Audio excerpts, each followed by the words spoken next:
अपनी तरफ से कोशिश कर रही थी कि हेल्दी खाना लोगों की लाइफस्टाइल में इम्पार्ट करना, that is really going to be a big challenge. नहीं है शायद, और जब बस वो ऑप्शन नहीं होता है कि वो ख्यालों में रहे, because they have to work every time.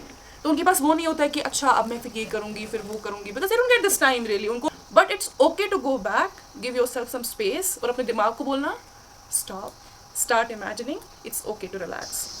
लेकिन नई हैबिट बिल्ड करने में टाइम लगेगा और उससे गोल की तरफ जाने में टाइम लगेगा। यहाँ पे क्या करना चाहिए इंसान को? Local products by providing and training and raising awareness among children, adults and elderly, and also to include food diplomacy for building good relations with other nations. Assalamu alaikum. My name is Faitul Ahmed and I'm from Anantnag.